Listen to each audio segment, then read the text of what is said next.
Hi everyone, welcome back. I want to tell you a little bit about what's going on this week and what to expect in the weeks to come.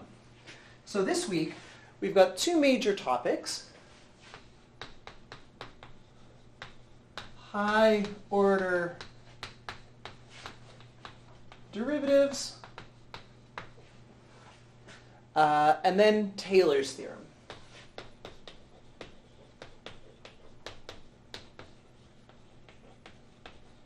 Okay, so first off, let's just remember what happens with higher order derivatives in one variable.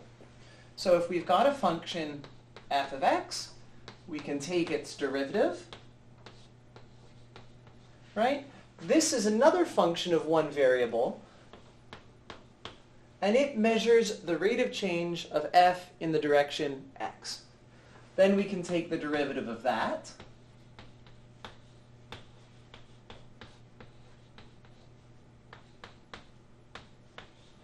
and now we're measuring the rate of change of the rate of change. Okay, so with one variable, we get f prime, f prime prime. Right? So we just keep taking derivatives in that one variable. In two variables, though, we have the following behavior. We can start off with a function of two variables, and now we have two choices for directions to take derivatives. We can take a derivative in this direction, or we can take a derivative in this direction. So this measures the rate of change in the x direction. This measures the rate of change in the y direction. Now, here's the part about higher order derivatives using partial derivatives. We can take the derivative in the x direction again,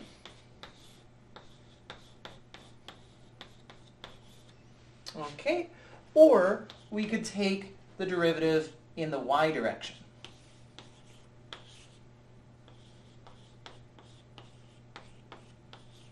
Okay, so this function, df dx, we can look at its derivative in the x direction or in the y direction, and we can do the same with df dy. So with df dy, we can go in the y direction again.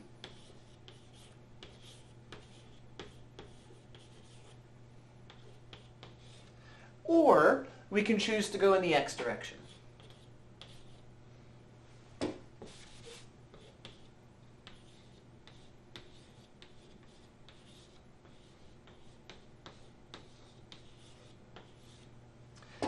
Okay, and now our remarkable theorem this week is Clairaut's theorem, which tells us that these two quantities agree. If we look at the rates of change in the x direction, then look at the rate of change of that in the y direction, that will be the same as if we go rates of change in y, then rates of change in x. Often we think of this as a square. The rate of change in the x direction followed by y is the same as rate of change in y direction by rate of change in x direction. Okay, so for higher order derivatives, we'll be making use of Clairaut's theorem a great deal. Okay, the next major theorem this week is going to be Taylor's theorem.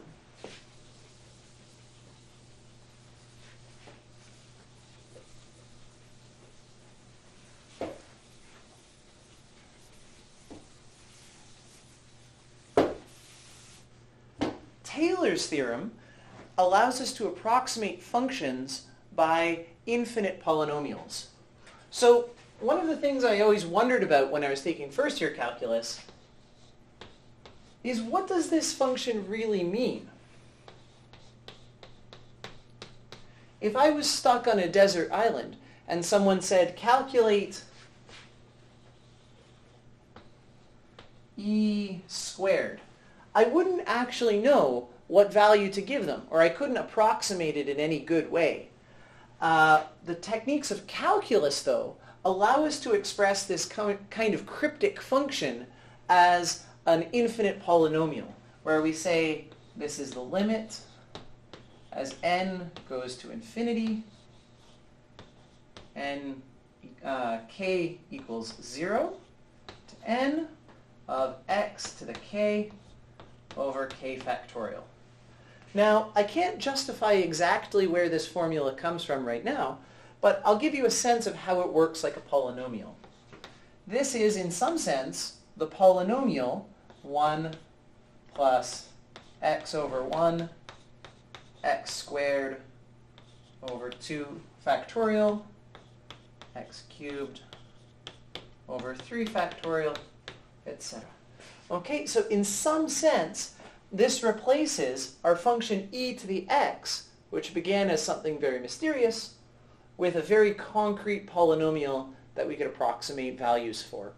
Okay, so if I was stuck on this desert island and I wanted to know the value of e to the 2, I could say e to the 2 is approximately 1 plus 2 over 1 plus 2 squared over 2 factorial, 2 cubed over 3 factorial. And this approximation would be accurate to several digits. Okay, so what Taylor's theorem allows us to do is to approximate functions by polynomials. And in this week's lectures, we're going to be seeing the multiple variable version of this statement.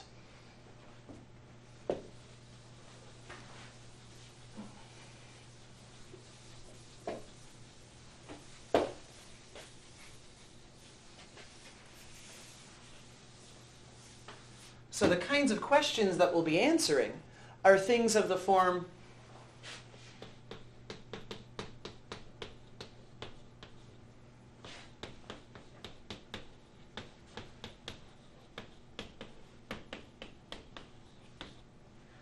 express this two-variable function as a limit of polynomials.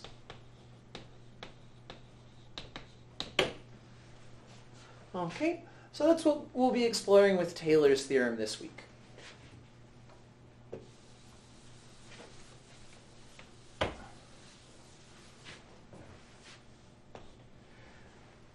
The last thing I would like to talk a little bit about is what's coming up with the midterms. So this Friday, we have the mock midterm, which will happen between 12 and 2 p.m.